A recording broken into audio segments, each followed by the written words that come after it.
Congressman Paul, you have wanted to pull U.S. troops out of Afghanistan for years. In fact, you said on the House floor about the U.S. military's efforts in Afghanistan, quote, "Whose interests do we serve by continuing this exercise in futility?"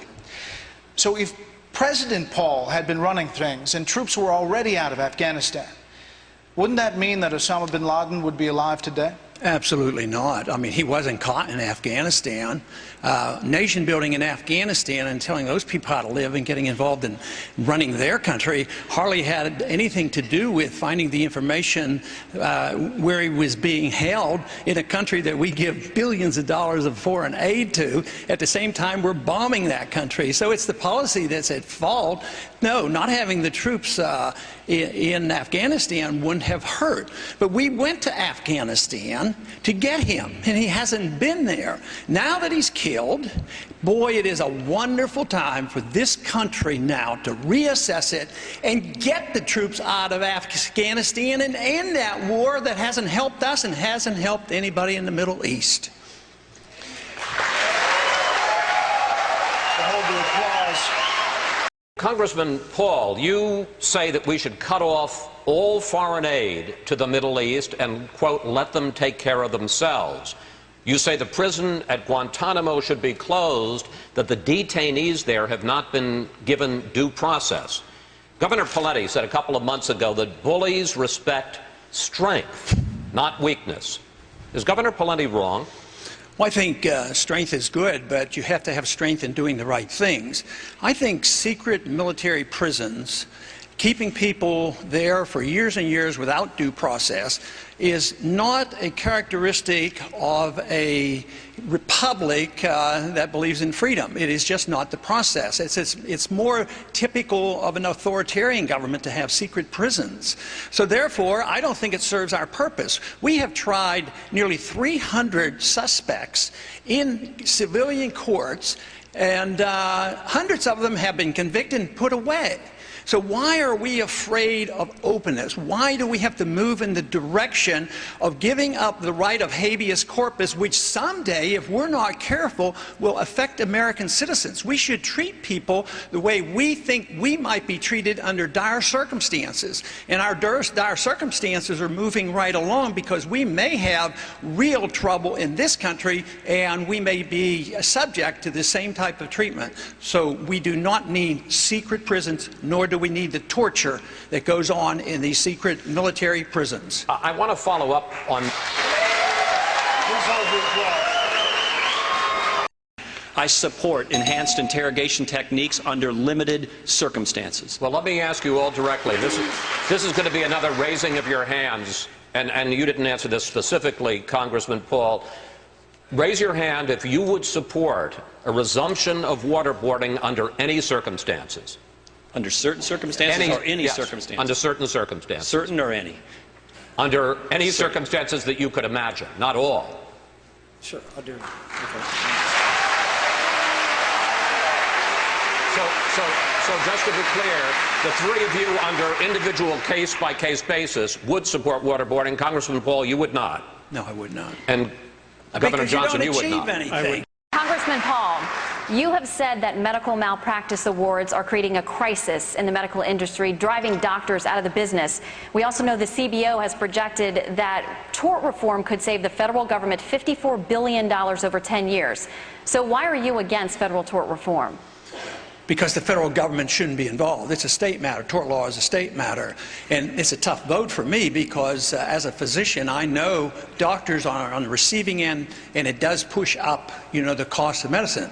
But if you look carefully at all my legislation, I have offered a free market alternative to this, to allow the doctors to negotiate, to make contracts, get them out from under the monopoly control laws, give tax deductions for insurance policy where there's no fault insurance.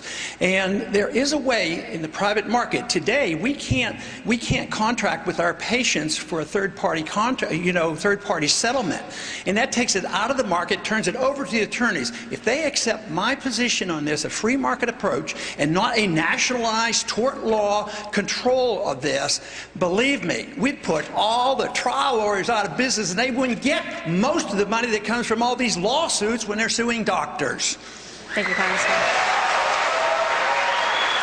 Congressman Paul, you routinely vote against raising the debt limit.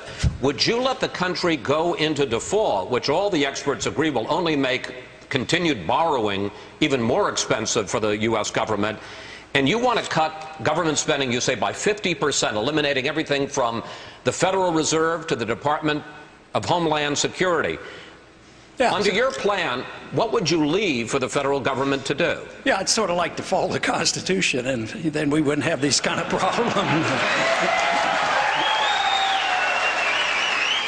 No, you have a government that provides national defense, but you don't have militarism and you police the world. Maybe we could take care of some people back here at home if we weren't spending $1.5 trillion a year on our militarism. That money needs to be spent back at home, and we would have more defense, not less defense. So I don't see why we should raise the national debt. You say, well, default. Probably not. They have money coming in. They can patch it over and pay it, but that's the only way they're going to get a message. But it's nothing new. Our country has defaulted 3 different times. They promised at one time during the Civil War to pay in gold. They refused to. In the 30s, they promised to pay in gold. They refused to. And then in 1971, they promised to pay foreigners in gold. We defaulted, and we stuck it to them. So once again, we're going to default. We're defaulting every single day. That's what your prices are doing. Prices go up. They're defaulting on your money. So we need to look at the Federal Reserve System. Congressman Paul, you've expressed concern that Israel will act unilaterally and start war with Iran. You've also said you fear that the United States will condone an Israeli attack on Iran. How does President Paul plan to stop Israel from acting? I think Israel has to do what they think is in their best interest, and they shouldn't have to come and ask us permission. If they have border problems or if they have trouble with Iran, they didn't ask us permission to bomb the nuclear site in Iraq in the early 1980s, and I think that was fine. But I think they become too dependent on us, not only for money, and they economically become dependent, they become dependent in that they can't even work toward peace with a country that we might not like them to do it. But I don't want any of this foreign aid, Pakistan or anybody else, because the principle is wrong, and because it doesn't achieve anything. If we stop all the foreign aid, you say, oh, you're going to hurt Israel. But you know, the Arab and the Muslim nations get twice as much money.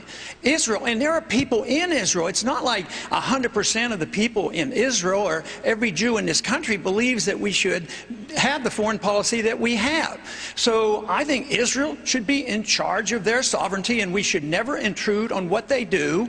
And if they want to attack Iran, we shouldn't tell them what to do or what not to do. Congressman Paul, in 2007, in an interview, you were asked, should gays be allowed to marry? You said, quote, sure, they can do whatever they want and call it whatever they want.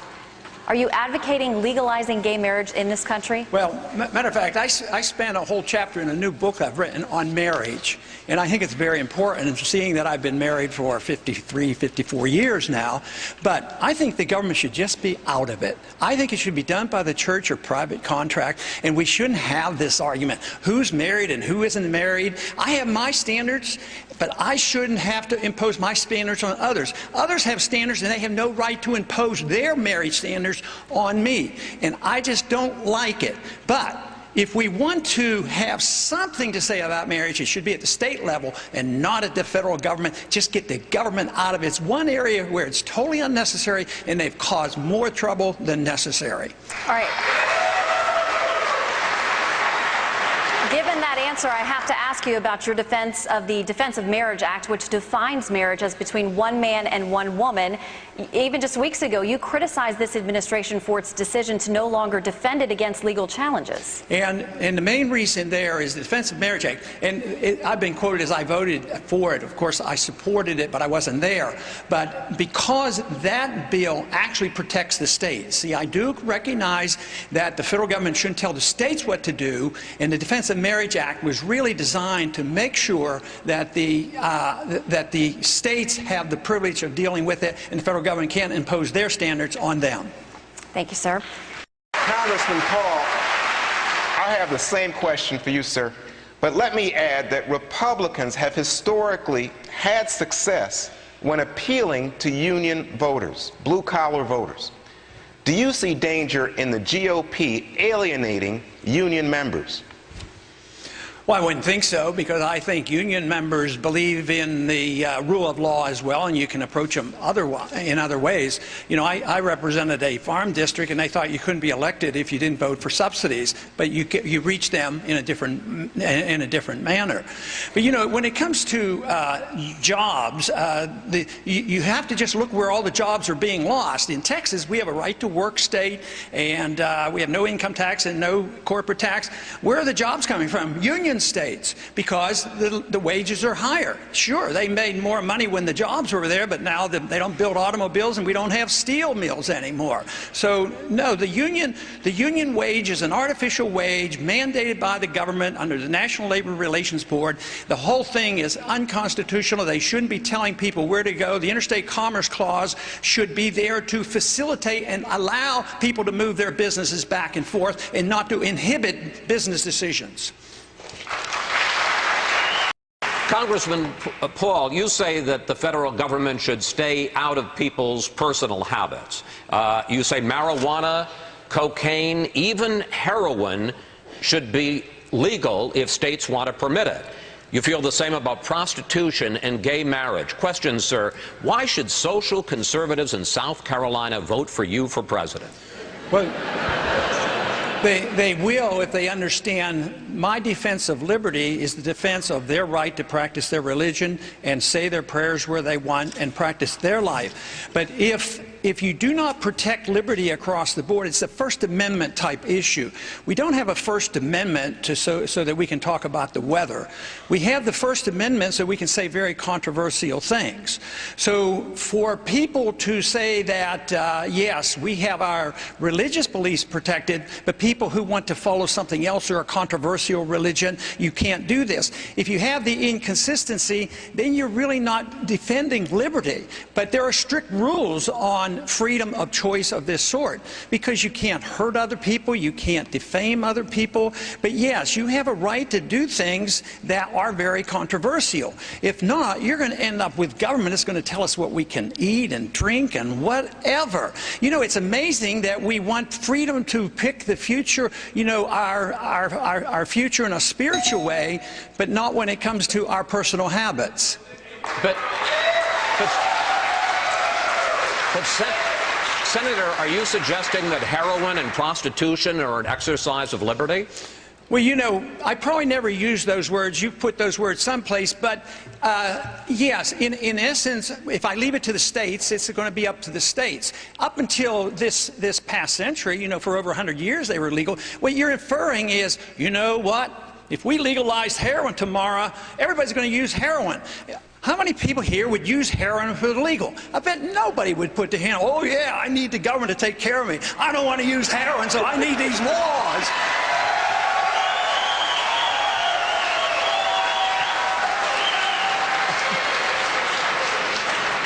I never thought heroin would get applause here in South Carolina. President Obama is getting a bump after the mission to kill Osama bin Laden. Some on the left are now saying President Obama is unbeatable in his re-election effort. Why are those pundits on the left wrong, and what is his biggest vulnerability? Congressman Paul. His biggest vulnerability will be the economy and high prices. He hasn't dealt with that because he doesn't understand the business cycle, as so many others don't. So the economy will be the big issue. My theory is that people vote from their bellies because it's whether they're hungry or not or have jobs and need things. That's why people vote. And we're in big trouble. Prices are going up. Unemployment is continuing to go up. And we have not had the necessary correction for the financial bubble created by our Federal Reserve System. And until you allow the correction and the liquidation of debt, you can't have growth. Mr. Kane. Congressman Paul, a lot of folks consider you the founding father of the Tea Party movement. Now Congresswoman Michelle Bachmann has founded and heads up the Tea Party caucus in the House. Has she eclipsed you? Well, she's not here tonight, so she hasn't quite done that. So, And we attend Tea Party meetings together, and of course the Tea Party movement was started during the last campaign when there was a special day where they raised $6 million spontaneously, and that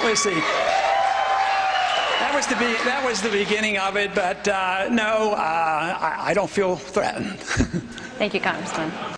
The big issue today is the budget and the deficit. We approach it in Washington by looking at it as an accounting problem, and it isn't. It's a philosophic problem. Until we decide what kind of government we want and what the role of government ought to be, we can't solve it. The role of government ought to be there to protect our liberties and to take care of our personal and provide a free market economy, and to provide for the national defense, which means that we bring our troops home and we restore sound money to this country.